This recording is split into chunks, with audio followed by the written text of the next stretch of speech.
55장입니다. 이사야서 55장 10절에서 11절 말씀 한번 같이 읽겠습니다. 시작.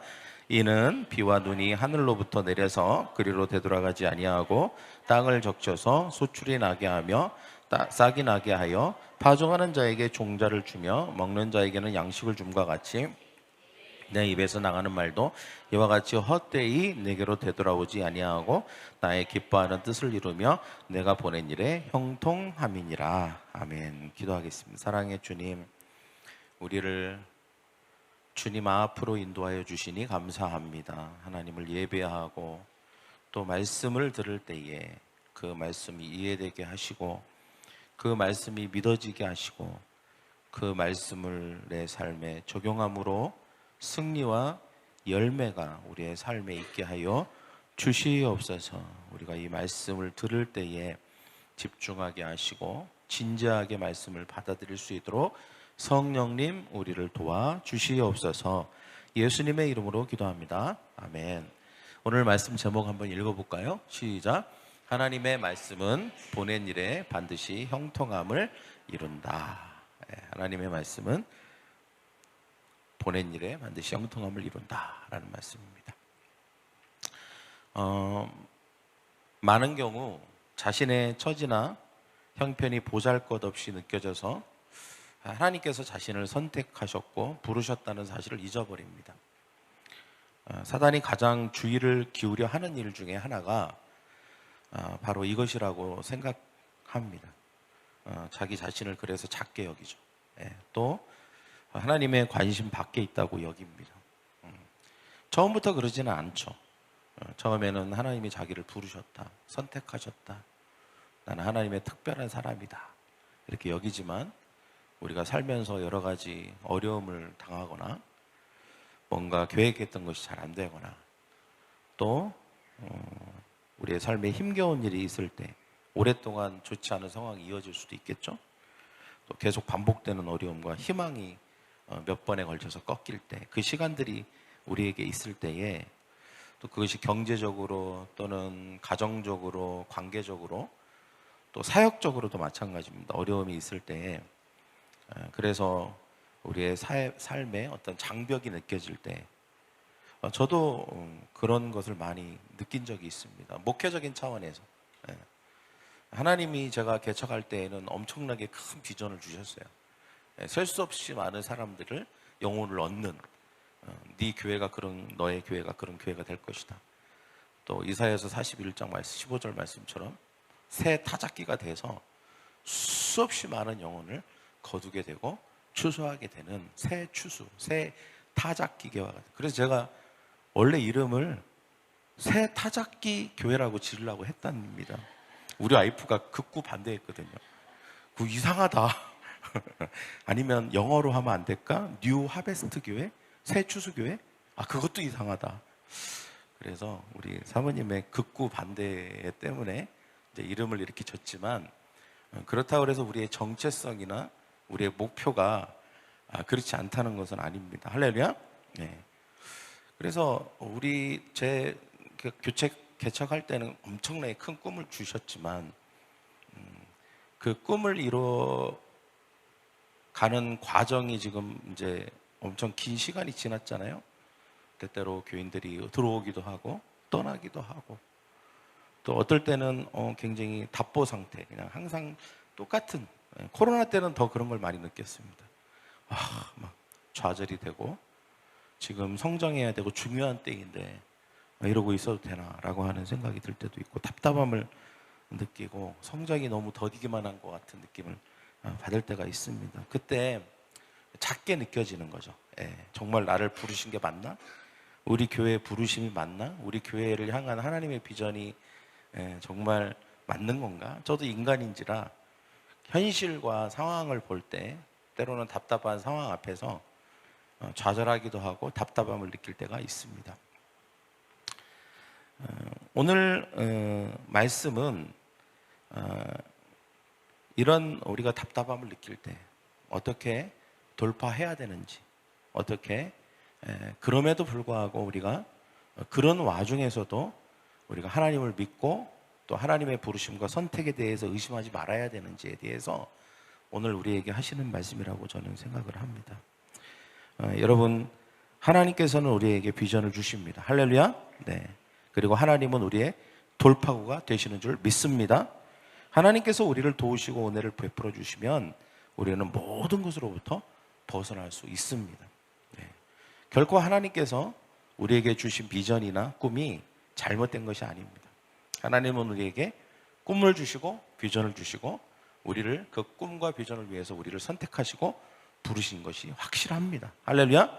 네. 이것을 우리가 믿어야 할 줄 믿습니다. 오늘 우리가 이 말씀과 관련해서 살펴보기를 원하는 것은 열왕기하 7장에 있는 말씀입니다. 제가 항상 이 말씀을 보면서 항상 강한 인상을 받고 또 하나님께서 뭔가 저에게 말씀하시는 것들이 있어요. 제가 이 말씀은 제가 설교로 한 번도 하지 않은 말씀입니다. 이 열왕기하 7장에 보면 사마리아 성, 그러니까 이스라엘이죠. 북이스라엘과 남유다로 갈라졌을 때 북이스라엘에 있는 사마리아 성에 아수르 베나단의 왕이라고 하는 사람이, 아수르의 베나단 왕이 이 사마리아 왕을 쳐들어옵니다. 그래서 사마리아를 포위하게 되죠. 포위한 시간이 굉장히 오랫동안 흘러가게 되니까 이 사마리아 성 안에 처참하고 끔찍한 일들이 일어납니다. 왜냐하면 이제 먹을 것이 없으니까 물가가 치솟기 시작하고, 심지어는 너무 먹을 게 없으니까 자기들의 자식을 서로 잡아먹기로 약속을 하고 한 자녀를 잡아먹었는데 그 나머지 사람이 약속을 어기고 자녀를 숨긴 거예요. 그래갖고 왕이 지나가니까 그 사실을 고합니다. 너무 왕이 그 이야기를 들을 때 너무 마음이 무너지고 끔찍한 일이잖아요. 그죠? 얼마나 먹을 게 없었으면 자기 자식을 잡아먹습니까? 그럴 정도로 상황이 너무너무 악화되어 있는 그런 끔찍한 일이 일어난 것이죠. 여기 성경에 보니까 당나귀 머리 하나가 은 912g이었다. 제가 이제 찾아봤잖아요. 요즘 은 시세로. 그랬더니 당나귀 머리가 뭐 먹을 게 있겠어요. 그죠? 뼈다구하고 이빨밖에 없지. 그런데 은 912g은 뭐냐면 요즘 시세로 130만 원이에요. 당나귀 머리 하나가 130만 원. 비둘기똥, 이 뭐 하는데 쓰는지 모르겠지만 비둘기똥 하나가 한 홉에 은 32g, 한 홉은 100kg을 말합니다. 근데 똥이 100kg인데 그 똥을 뭔 돈을 주고 사요? 그냥 주기도 하는 거지. 근데 48,000원이에요. 예. 비둘기 똥 100g에 100kg에 48,000원. 이렇게 팔릴 정도로 물가가 뭐 요즘으로 치면 몇 100배가 오른 거죠. 예. 그래서 도저히 살 수 없는 너무너무 힘겨운 상황이 일어난 거예요. 여러분, 우리의 삶에도 이런 일이 일어나죠. 물론 이 정도까지는 아니더라도 우리가 재정적으로나 또 오랜 시간 좋지 않은 상황들이 우리의 삶에 나아지지 않는 상황들이 일어날 수 있습니다. 계속 반복되는 어려움, 또 희망이 꺾이는 시간들, 재정적, 경제적으로, 가정적으로, 사역적으로 어려움들이 우리의 삶에 있습니다. 그래서 이런 상황 속에서 있을 때에 하나님께서 선지자를 통해서 어떻게 이 상황을 돌파하실지를 말하게 하시는 거예요. 엘리사를 통하여서 하나님이 말하십니다. 열왕기하 7장 1절에 보면 이렇게 말하고 있죠. 같이 읽겠습니다. 시작. 그때 엘리사가 대답하였다. 왕은 여호와의 말씀을 들으십시오. 내일 이맘때에 사마리아 성문에서 가장 좋은 밀가루 약 7리터와 보리 약 15리터가 각각 은 11.4g에 매매되는 것을 보게 될 것입니다. 쉬운 성경이에요. 11.4g. 딱 들어봐도 굉장히 싸게, 저렴하게 식량을 살 수 있다는 얘기죠. 말씀이 선포된 것입니다. 어떻게 보면 지금 그들이 느끼고 보고 있는 상황과는 너무 현실적으로 거리가 먼 거죠. 그냥 멀다 뿐입니까? 과연 이런 일이 일어난다고? 지금 아들까지 잡아먹고 자기 자녀들까지 잡아먹는 상황에서 이 식량을 이렇게 싼 돈으로 지금 한 16,000원 정도는 거든요. 밀가루 7리터에 16,000원에 구입하는 일이 일어난다는 거예요. 여러분, 얼마나 허황되게 들릴 수 있습니까? 얼마나 말이 안 되는 불가능한 소리로 들릴 수 있어요. 근데 선지자를 통해서 이 말씀이 선포된 것입니다. 여러분, 하나님의 말씀이 선포되면 결코 그 말씀이 이루어지기 전까지는 되돌아가지 않습니다. 할렐루야. 이 사실을 우리는 믿어야 되는 줄 믿습니다. 왜냐하면 하나님의 말씀에는 목적이 있기 때문이에요. 목적. 하나님의 말씀이 왜 선포되냐? 모든 선포된 말씀에는 목적을 가지고 있기 때문입니다. 반드시 말씀이 선포되면 목적한 바를 이룹니다. 오늘 이사야서가 이 진리를 되게 진지하게 말하고 있죠. 여기서 성경에서 뭐라고 말합니까? 아까 우리가 처음 읽었던 그 성경 본문을 한번 보여주세요. 처음에 읽었던 거기 보면 10절에 뭐라고 하죠? 한 번 더 읽겠습니다. 시작. 비와 눈이 하늘로부터 내려서 그리로 되돌아가지 아니하고 땅을 적셔서 소출이 나게 하며 싹이 나게 하며 파종된 자에게는 종자를 주며 먹는 자에게 양식을 줌과 같이. 지금 말씀이 선포돼서 나가는 것을 지금 하늘의 비를 비유해서 얘기하는 것이죠. 비가 내리면 어떤 일이 일어납니까? 하늘로 바로 돌아가나요? 그렇지 않아요. 비가 땅을 적시게 되고 그 땅에 심겨지는 씨앗들과 식물들과 생물들의 양분이 됩니다. 그리고 그 씨가 자라게 되죠. 그리고 열매를 맺게 됩니다. 그럼 열매를 누가 먹죠? 파종한 자가 그 열매의 소득과 그 파종한 자가 그 열매를 먹게 되어서 양식이 되는 것입니다. 그때야 비로소 이 비는 목적의 종착지에 이르게 되는 것이죠. 그 목적을 이룬 것입니다. 비가 하늘로부터 내려와서 다시 하늘로 돌아가는 게 목적이 아닙니다. 비는 왜 내려요? 하늘로 가기 위해서 비가 내리는 게 아니에요. 반드시 목적을 이루기 위해서 오는 비가 내리는데 그 목적은 뭐예요? 파종한 자에게 양식이 되고 소득이 되게 하기 위해서. 즉 하나님이 복을 주시려고 비를 내리시는 거죠. 할렐루야. 비는 무엇을 말하는 겁니까? 여기서 말씀을 말합니다. 하나님의 선포된 말씀은 반드시 목적을 가지고 선포된다. 그리고 그 말씀의 목적은 뭐냐? 누군가가 그 말씀을 듣는 자가, 그리고 그것을 받아들이는 자가, 행하는 자가 복이 되도록 형통하게 하기 위해서 그 말씀이 선포된다는 것입니다. 할렐루야. 이것을 분명하게 우리에게 말하고 있는 거죠. 11절 같이 한 번 더 읽겠습니다. 시작.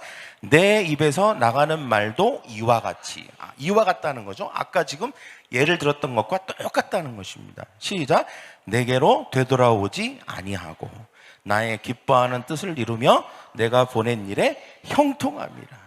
내가 보낸 목적에 형통함을 이루기 위한 그 목적을 다할 때까지는 그게 그 말씀을 보낸 목적이 이루어진 거 아니다. 그 목적은 반드시 그 목적을 이루어야 된다라고 말하는 것이죠. 여러분, 반드시, 저를 따라 반드시 그 말씀하신 뜻을 이루고 형통하게 합니다.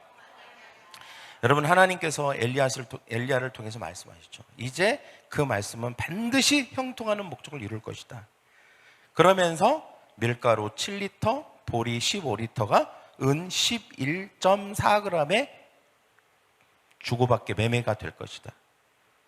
16,400원에 이것을 사게 될 것이다. 이것은 무엇을 말합니까? 엘리사의 모든 이 말은 모든 것이 회복될 것이라는 것을 말하는 것이죠. 어려움이 해결될 것이다. 성장하지 못하는 것이 해결될 것이다. 재정 해결될 것이다. 사역적인 열매 없음 해결될 것이다. 관계의 문제 해결될 것이다. 왜? 하나님의 말씀이 선포되었기 때문입니다. 그 목적을 위해서 하나님의 말씀이 선포되었기 때문입니다.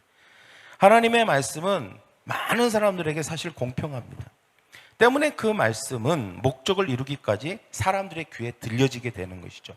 그리고 그 목적을 이룰 때까지 그 말씀의 여정이 이루고 나서야 그 말씀의 여정이 마무리가 되는 것입니다. 예언의 말씀을 하나님께서는 엘리사를 통해서 준 것입니다. 하나님의 말씀이 하나님에게서 출발을 했고 그 목적이 이루어지도록 선지자를 통해서 선포된 것입니다. 이제 말씀은 사람들의 귀에 들려지게 되겠죠. 그러나 불행한 것은 모든 사람들이 이 말씀의 형통함을 경험하지 못한다는 것입니다. 왜 그렇습니까? 어떤 사람들은 그 말씀을 그저 흘려듣습니다. 그냥 지나치는 것이죠. 또 어떤 사람들은 그 말씀을 거부하게 되는 것입니다. 어떤 사람들은 그러나 그 말씀이 그들의 마음 안에 안착하게 됩니다. 마치 그 비가 하늘로부터 내려서 그 물이, 그 비가 어떤 씨와 그 다음에 어떤 땅에 흡수되듯이 딱 마음에 딱 안착되는 사람들이 있다는 것입니다. 그렇게 되면 그들의 생각 안에 머물게 되고, 그리고 그 말씀이 심겨지게 되고 싹이 나고 자라서 열매를 맺게 된다는 것이죠. 우리가 목적을 가지고 선포된 말씀에 반응하는 태도는 두 가지입니다. 첫째는 거부하거나 흘려듣는 것이죠. 두 번째는 받아들이는 것입니다. 할렐루야. 우리의 태도에 달려있는 것이죠. 열매를 맺고 안 맺고는 하나님의 말씀의 능력에 달려있는 게 아니라 우리의 태도에 달려있는 것입니다. 첫 번째 케이스를 성경은 소개합니다. 너무 안타까운 경우라 하나님께서 이것을 정확하게 얘기하시는 것이죠. 사마리아 베나단에게는 보좌관이 하나 있었어요. 이름은 나오지 않습니다. 근데 이 사람은 굉장히 유력한 사람이죠. 높은 자리에 있는 사람입니다. 누가 봐도 뭐든 어떤 좋은 것은 가장 먼저 이 사람이 취할 수밖에 없는 위치에 있는 거예요. 좋은 것도 이 사람이 가장 먼저 듣게 되겠죠. 여러분, 이 사람을 엘리사에게 보내요. 지금 이 상황을 타개할 수 있는 방법을 알려줘라. 그래서 이 보좌관이 가서 얘기를 하니까 엘리사가 얘기를 한 거예요. 이 이야기를 지금 한 것입니다. 회복될 거다. 16,000원에 이런 것을 살 수 있는 날이 오게 될, 내일 이맘때 그런 일이 일어난다 그랬어요. 근데 열왕기하 7장 2절에서 이 사람이 어떻게 얘기하는지를 한번 들어보십시오. 여러분, 우리는 절대 이 사람 같이 되면 안 됩니다. 이것을 얘기하는 것이죠. 자, 한번 같이 읽겠습니다. 시작. 그러자 왕의 보좌관이 엘리사에게 말하였다. 만일 여호와께서 하늘에 창을 내고 곡식을 쏟아붓는다 해도 그런 일은 있을 수가 없소. 그냥 탄식이 절로 나오는. 물론 여러분, 우리가 생각할 때 왜 저런 말을 해갖고 이렇게 생각하지만, 여러분 그거 아십니까? 우리도 이것처럼 자주 얘기한다는 거 아세요? 우리는 성경을 읽으면 내 얘기가 아니라 남 얘기니까 왜 그런 얘기를 쓸데없이 해갖고 결국 나중에 아휴 답답하다 이렇게 생각하는데, 여러분 이것은 베나단의 보좌관만을 위한 말씀이 아닙니다. 어쩌면 우리에게도 너무 해당되는 얘기일 수 있어요. 이게 무슨 얘기예요? 절대로 그런 일은 일어나지 않을 거라고 자기가 말하는 거예요. 하나님의 말씀이 선포됐어요. 하나님의 말씀 반드시 목적을 이루어요. 그 형통함을 이루기 위해서 말씀이 선포된 것이죠. 이루기 전까지는 절대 돌아가지 않아요. 그런데 그 말씀을 어떻게 합니까? 흘려들을 수도 있고 거부할 수도 있고 폄하할 수도 있는 게 우리의 선택입니다.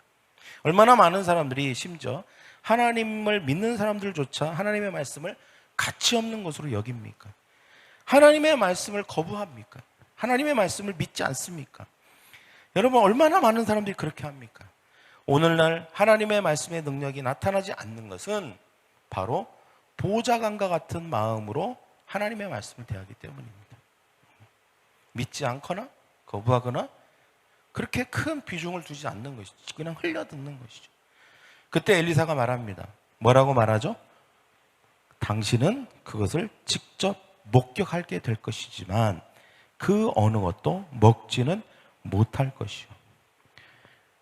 말씀이 당신에게 성취되지 못할 것이라는 것입니다. 실제로 베나단의 군대가 하나님에 의해서 싹 물러가게 되죠. 그런데 거기에 모든 것을 다 두고 갔어요. 먹을 거, 양식. 그러니까 그냥 모든 게 다 거기에 남아 있는 것이죠. 그래서 문둥병자들에 의해서 그 사실을 알게 됩니다. 소식이 전해지게 돼요. 그래서 사람들이 이제 거기에 몰려가게 되는데, 이제 베나단이 보좌관에게 뭐라고 합니까? 이 사람들을 다치지 않게 문에서 질서 있게 나가게 도와줘라. 그래서 이 보좌관이 가요. 그래서 물서 있게 뛰지 마세요. 천천히 걸어가세요. 하는데 사람들이 안 듣고 왁하니 몰려오다가 거기에 깔려서 죽어버려요. 말씀이 이루어진 거예요. 말씀이 이루어졌어요. 항상 하나님의 말씀은 이루어집니다. 할렐루야. 목적이 있기 때문에 그래요. 근데 이 말씀이 왜 이루어졌습니까? 자기가 하나님의 말씀을 저주했잖아요. 예, 절대 하늘에 아무리 큰 구멍을 내서 거기서 하나님이 곡식을 쏟아 붓는다 해도 이런 일은 절대 일어나지 않는다고 자기가 말했잖아요. 예, 그래서 이렇게 된 거예요. 여러분, 여러분을 형통케 하기 위해서 하나님은 말씀을 보내시는 줄 믿습니다. 예. 그러나 여러분, 우리가 말씀에 대해서 우리는 진지해야 됩니다. 그냥 우리가 흘려듣거나 아니면 그 말씀을 폄하하거나 때때로 우리가 가지고 있는 경험이나 지식이나 환경을 보면서 그 말씀에 대해서 절대 이루어지지 않아 라고 하는 그런 생각이나 그런 말을 우린 절대 하면 안 되는 것이죠. 왜냐하면 하나님의 말씀은 반드시 이루어지기 때문입니다. 그래서 우리가 하나님이 기쁘신 뜻 안에 있다면 그 말씀은 반드시 이루어지고 또 그것이 축복의 말씀이라면 반드시 나의 삶에서 형통함을 보게 될 것이라는 것입니다. 사실 제가 이번 주 이제 태국에 갔다 왔잖아요. 저도 기대함으로 이제 태국 컨퍼런스 서밋에 참석을 했습니다. 네. 근데 이 말씀을 들을 때마다 저에게 굉장히 강한 울림들이 있었어요. 네. 정말 하나님이 이번에 나를 위해서 이 서밋을 준비하신 게 아닐까 하는 생각이 들 정도로 몇 가지가 있었는데, 첫째는 부르심에 대한 것이었습니다. 부르심에 대한 것. 다시 한번 하나님께서 이 부분을 명확하게 저에게 선명하게 말씀을 해주셨어요. 내가 너를 선택했다. 할렐루야. 내가 너를, 네가 나를 선택한 게 아니다. 네가 나를 선택한 게 아니다. 네가 나를 믿거나 네가 나를 선택한 게 아니라 내가 너를 선택한 거다라고 하는 부분을 분명히 말씀해 주셨습니다. 그리고 비전에 대해서도 마찬가지였어요. 네가 비전을 발견하고 네가 비전을 택한 게 아니라 내가 너에게 비전을 준 것이다. 내가 나의 비전을 위해서 너를 선택했다. 할렐루야. 내가 너를 선한 목자, 목회자로 선택했다. 너는 꼭 알아야 된다. 내가 너를 선택하고 불렀다는 것을. 너는 결코 작지 않다. 너의 교회는 결코 작지 않다.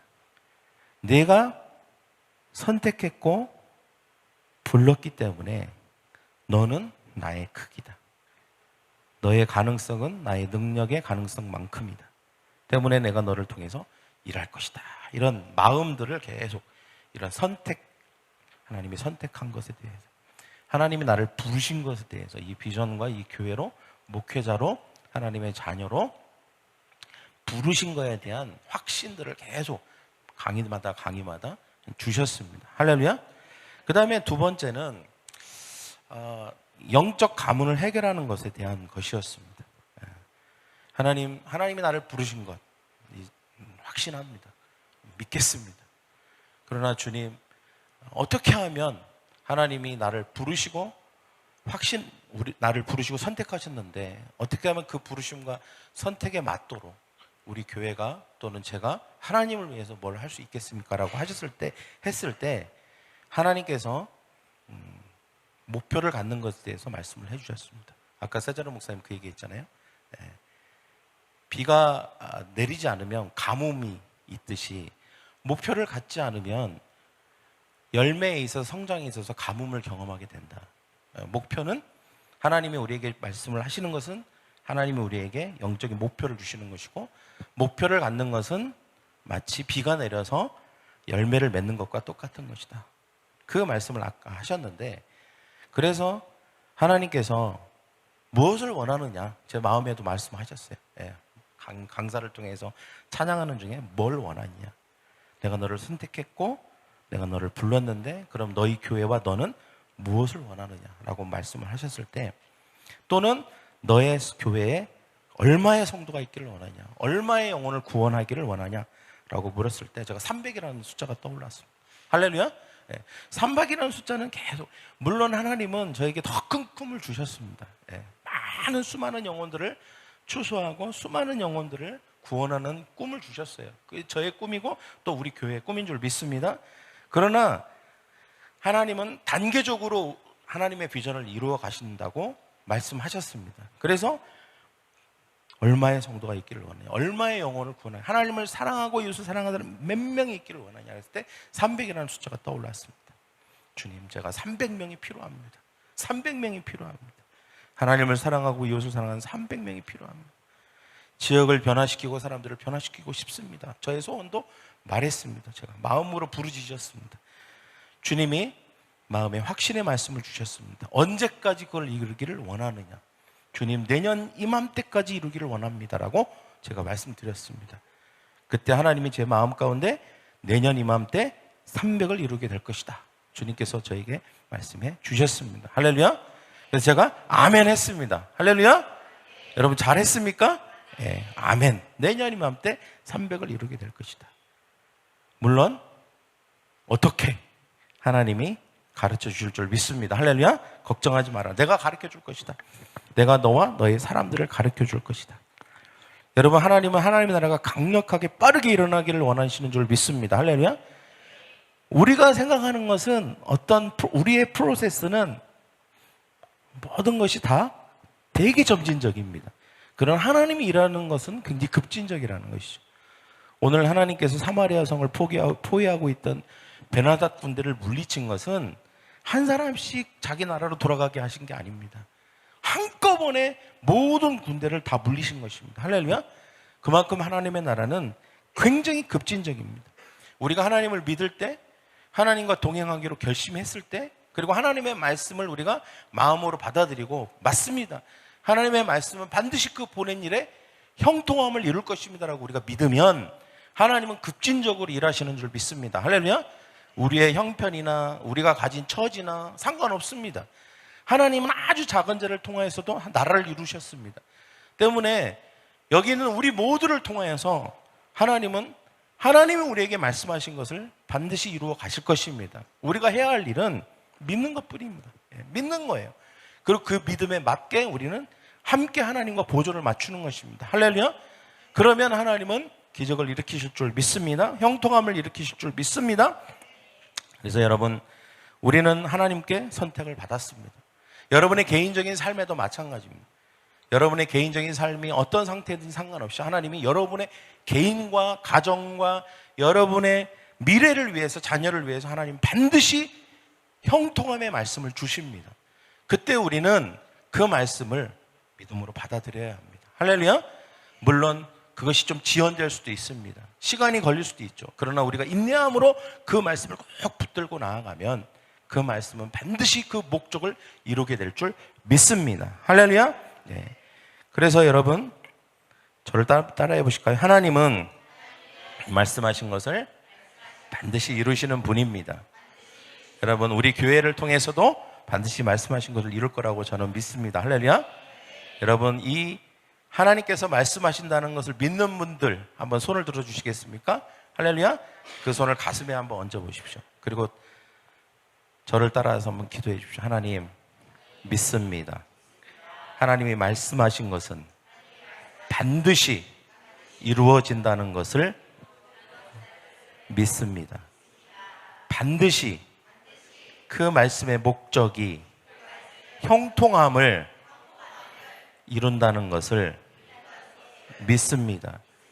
주님, 제 개인적인 삶에도, 가정에도, 하는 일 가운데에도 말씀하여 주시옵소서.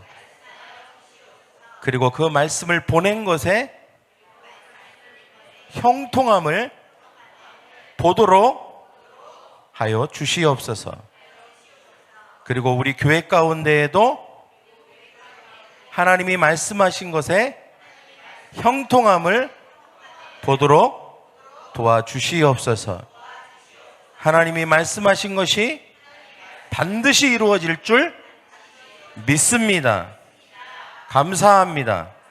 예수님의 이름으로 기도합니다. 할렐루야.